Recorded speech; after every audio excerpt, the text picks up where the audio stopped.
무릎 수술 환우에게 더 걷게 하는 것이 항상 좋은 건 아닙니다. 오히려 회복의 흐름을 끊지 않는 것이 더 중요합니다. 안녕하세요. 케어나인 자문의사 정형외과 전문의 최성욱입니다. 오늘은 케어나인 간병백서 정형외과 편 세 번째 시간으로 무릎 인공관절, 무릎 수술 환우 간병의 핵심 포인트를 정리해 보겠습니다. 무릎은 서고, 걷고, 계단을 오르고, 앉았다 일어나는 동작에서 몸의 무게를 직접 받는 관절입니다. 그래서 무릎에 문제가 생기면 단순히 아픈 걸 넘어 일상생활이 한꺼번에 어려워지기도 합니다. 간병이 필요한 무릎 수술은 크게 두 가지 경우가 많습니다. 첫째는 퇴행성 관절염이 심해져 관절이 닳아서 통증이 계속되는 경우로 무릎 인공관절 수술을 하게 됩니다. 둘째는 관절 안의 손상, 반월상 연골판이나 인대 손상 및 무릎 주변의 골절 같은 문제로 관절 안쪽을 관절경이나 금속판으로 수술하는 경우입니다. 중요한 점은 무릎 수술은 수술이 끝나면 끝이 아니라 수술 후에 진행되는 재활이 치료의 상당 부분을 차지한다는 것입니다. 무릎 수술 후 입원 기간은 수술 종류와 환우 상태에 따라 차이가 있습니다. 무릎 인공관절은 수술 후 통증 조절과 보행 재활이 본격적으로 시작되기 때문에 입원이 필요한 경우가 많고, 그 외 무릎 수술은 병원에 따라 비교적 짧게 입원하거나 상태에 따라 며칠 관찰이 필요한 경우도 있습니다. 무릎 환우에게 간병인이 중요한 이유는 간단합니다. 무릎은 회복을 위해 움직여야 합니다. 걷고, 굽히고, 펴는 연습이 필요하죠. 그런데 통증이 올라오면 움직임이 줄고, 움직임이 줄면 붓기가 더 남습니다. 그러면 다시 통증이 올라오는 식으로 악순환이 생기게 됩니다. 그래서 간병인은 환우가 회복을 안전하게 이어갈 수 있도록 속도와 동선을 잡아주시고, 무너지는 순간이 보이면 바로 멈춰서 흐름을 다시 세우는 역할을 해주셔야 합니다. 무릎 수술 후 가장 흔한 증상은 붓기와 통증입니다. 특히 수술 후 며칠간은 수술 부위의 붓기가 눈에 띄고 움직일 때 통증이 커질 수 있습니다. 또 무릎을 굽혔다 펴는 동작이 어색하거나 다리에 힘이 빠지는 느낌이 들 수 있고, 특히 걷는 중간보다 일어설 때나 첫 발을 디딜 때 더 불안해하는 모습도 흔합니다. 이런 증상은 흔하지만 간병인이 보셔야 할 핵심은 하나입니다. 통증이 있냐 없냐가 아니라 쉬면 다시 증상이 가라앉는지, 그리고 어제보다 전체 흐름이 좋아지는지입니다. 정형외과 환우 공통 간병 포인트 3가지, 넘어짐, 막힘, 눌림을 기억하시죠? 무릎 환우는 그 중에서 특히 넘어짐, 첫 발이 중요합니다. 오늘은 이것을 무릎 환우의 특성에 맞게 세 순간으로 풀어보겠습니다. 첫 번째, 붓기 통증이 올라가는 순간입니다. 무릎 수술 환우는 하루에도 붓기와 통증이 오르내릴 수 있습니다. 특히 재활 운동을 한 날은 일시적으로 더 아파질 수도 있습니다. 이때 간병인이 해야 될 조치는 단순합니다. 통증이 올라가는 날은 더 시키기보다 속도를 낮춰서 흐름을 지키는 것입니다. 현장에서는 이렇게 도와주시면 됩니다. 움직이기 전에 한 번 쉬고 출발하기. 급하게 첫 발을 떼지 않도록 서기, 잠깐 멈춤, 첫 발, 순서로 가기.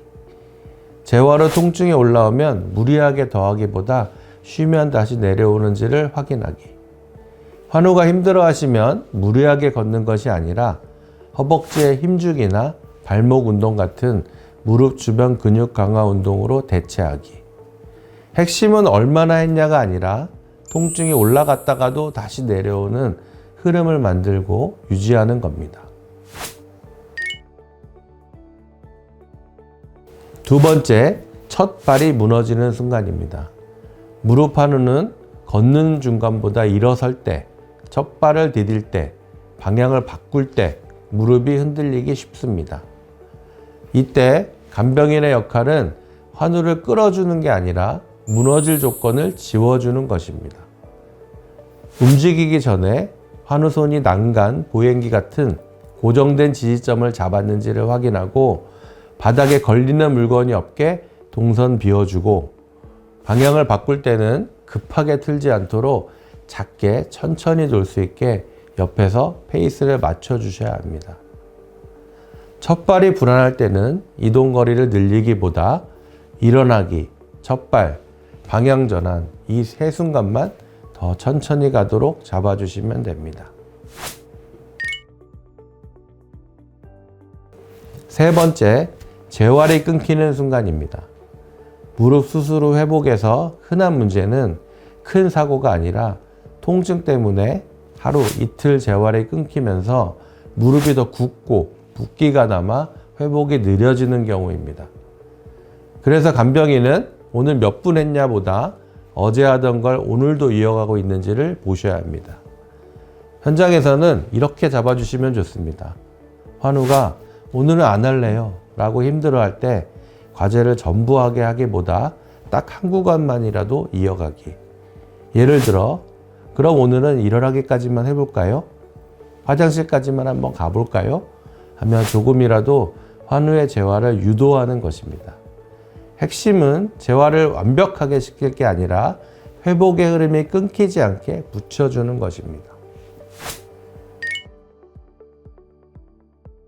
무릎은 오르내림이 있는 회복이지만 아래 변화는 흐름에서 벗어난 신호일 수 있어 바로 의료진에게 알려주셔야 합니다.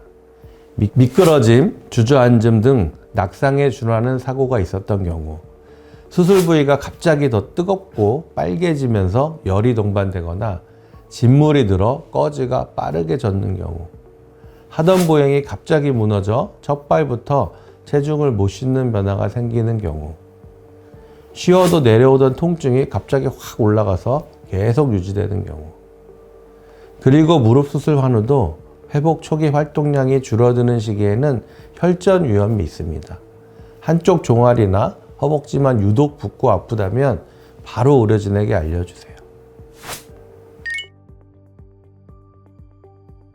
오늘은 무릎 인공관절, 무릎 수술 환우 간병에서 흐름을 바꾸는 세 순간, 붓기, 통증이 꺾이는 순간, 첫발이 무너지는 순간, 재활이 끊기는 순간을 기준으로 정리해 드렸습니다. 무릎 수술 환우의 간병인이 해주셔야 할 역할은 단순합니다.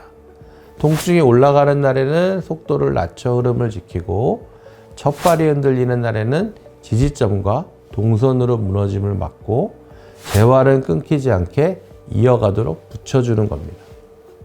모든 순간에 간병인이 보셔야 할 기준은 딱 하나입니다. 회복의 흐름이 어제보다 좋아지는지 이 흐름을 곁에서 지켜봐 주시는 것. 그것이 무릎 환우에게 가장 중요한 간병입니다.